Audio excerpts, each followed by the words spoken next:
దినోత్సవం సందర్భంగా శుభాకాంక్షలు తెలియజేస్తూ ఇక్కడ గౌరవించిన ప్రత్యేక ధన్యవాదాలు.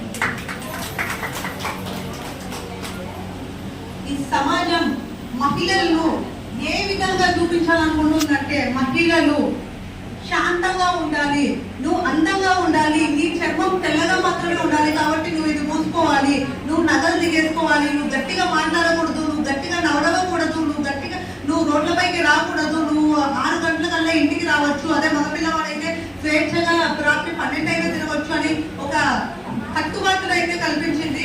ఈ గట్టిగా నవ్వకూడదు, మాట్లాడకూడదు అనేది హావభావాలు. ఇది మహిళలకు పురుషులకు సంబంధించిన, మనుషులకు సంబంధించిన హావభావాలు. ఇవి మహిళలు పురుషులు సపరేట్ చేసేవైతే కాదు.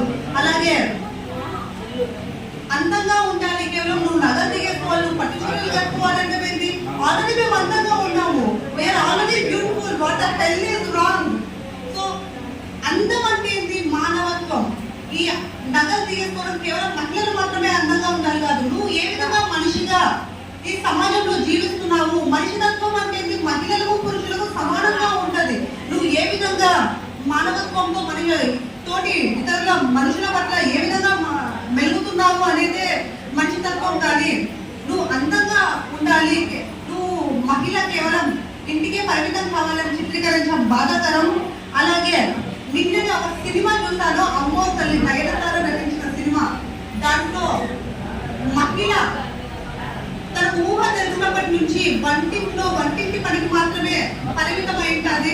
దాంట్లో వాళ్ళన్న తట్టుకోలేకపోయి అడుగుతాడు, నీకేమైనా ఒక కోరిక ఉంటే చెప్పు, నేను తీరుస్తాను అంటే ఆవిడ అంటారు, నాకు ఏ కోరికలు లేవు, ఇంట్లో పలానా సరుకులు అయిపోయినాయి, సామాన్లు అయిపోయినాయి, తెచ్చివు అంటే, ఇంటి పని కాదు నీకు స్వతహాగా నీ పర్సనల్ గా ఏమైనా కోరికలు ఉంటే చెప్పు అని అడిగితే, నాకు ఊహ తెలిసినప్పటి నుంచి నేను ఈ వంటింటి నుంచి బయటకు కదలలేదు, రాత్రి అయితే జంతు బాంబు, పెయింట్ బాంబు లాంటివి పూసుకుంటే కానీ నాకు నిద్ర పట్టట్లేదు, అంతగా శారీరక శ్రమ చేస్తున్నాను, కేవలం నాకు ఒకే ఒక్క రోజు సెలవు దినం కావాలి, అది కూడా మీకు వీలుంటేనే కల్పించండి అని ఒక కోరికనైతే కోరుతుంది. ఇది ఎంత దుర్మార్గపు కోరిక అంటే, మహిళలు కేవలం వంటింటికి మాత్రమే పరిమితం కావాలి.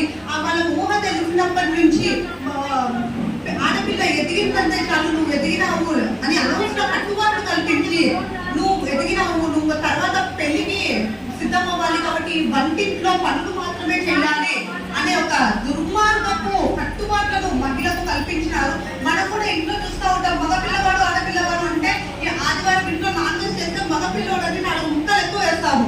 అలాగే ఇది నిజం, మీరందరూ చూసే ఉంటారు, మీళ్ళల్లో కూడా ఇదే జరిగిందని. అలాగే మహిళలకు విద్య కూడా మా స్నేహితురాలి కుటుంబంలోనే జరిగింది.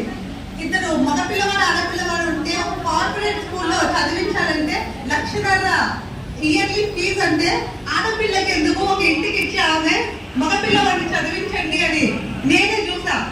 ఆడపిల్లలకు మీరు ఇచ్చే ఆస్తి కాదు, ముఖ్యంగా మీరు ఎటువంటి చదువు ఇస్తారో, మీరు ఇచ్చే చదివే వరకు విలువైన ఆస్తి ఆడపిల్లకు. ఇది మీరు గుర్తించాలి. మనం ఇప్పుడు ఈ సమాజంలో ఇట్లా మేము మాట్లాడగలుగుతున్నాం, మీరు బయటికి రాగలుగుతున్నారు, మీరు పని చేసుకోగలుగుతున్నారు అంటే దానికి కారణం ఎంతో మంది మహానుభావుల చరిత్ర ఉంది. ముఖ్యంగా సావిత్రిబాయి పూలే, మీరు అందరికి తెలిసే ఉంటారు. ఎవరైనా సావిత్రిబాయి తెలుసా? ఒక్కరైనా సావిత్రిబాయి తెలుసంటారా? తెలుసా? ఒక్కరు చెప్పొచ్చు. తెలుసు అని తెలుసా? తెలీదా? తెలుసు అని చెయ్యొచ్చు, తెలీదా? ఇది మనం దుర్మార్గం పరిస్థితి. సావిత్రిబాయి మన దేశం మొట్టమొదటి ఉపాధ్యాయురాలు, మహిళా ఉపాధ్యాయురాలు. మనం ఇప్పుడు ఆడపిల్ల ఒక ఎవరికైనా రుణపడి ఉంది, తమ జీవితాల్లో ఒకరిని గుర్తించుకోవాలి అంటే కేవలం ఆ ఘనత ఒకే ఒక సావిత్రిబాయి పూలేకి మాత్రమే చెందుతుంది. సావిత్రిబాయి పూలే తనకు 4 ఏళ్ల వయసులోనే, ఆటలాడే వయసులోనే అప్పట్లో పెళ్లి చేసినారు జ్యోతిబా పూలేతో. తర్వాత ఆవిడ ఇంట్లో పనులు చేసుకుంటూ, పొలం పనులు చేసుకుంటూ వాళ్ళ భర్త జ్యోతిబా పూలే నుంచి చదువు నేర్చుకొని, నేను మాత్రమే చదివి నాకు మాత్రమే జ్ఞానం పొందితే కాదు, నా చుట్టూ మహిళలు అంధకారంలో ఉన్నారు, నేను ఎట్లయితే వెలుగులోకి వచ్చానో నా చుట్టూ మహిళలు వెలుగులోకి రావాలి అనేసి ఆవిడ బయటికి వచ్చి మొట్టమొదటి మహిళా పాఠశాలను, విద్యాలయాన్ని నిర్మించారు. ఆ తర్వాత ఆవిడను చూసి నిదానంగా మహిళలు చదువు నేర్చుకోవడానికి పాఠశాలకు రావడం ప్రారంభించారు.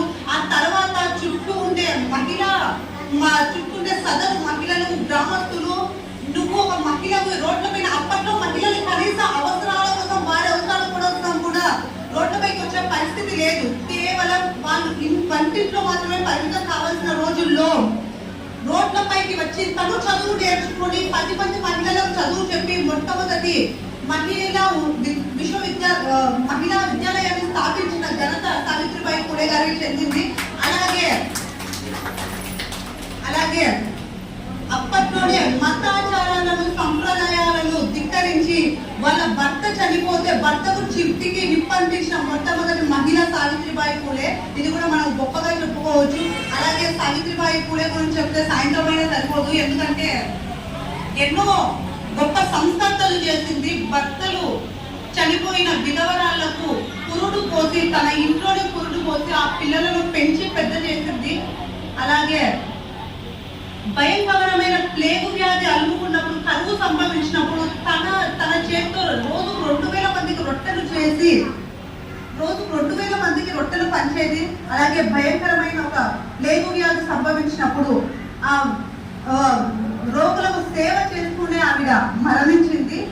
ఇలా సావిత్రిబాయి పూలే గురించి మనం మహిళలు ఇలా రోడ్ వచ్చి మాట్లాడగలుగుతున్నాం, మేము ఇలా మీరు ఇట్లా కూర్చోగలుగుతున్నారు, మీరు పని చేయగలుగుతున్నారు, మీరు బయటికి రాగలుగుతున్నారు అంటే దానికి కేవలం ఒకే ఒక కారణం సావిత్రిబాయి పూలే.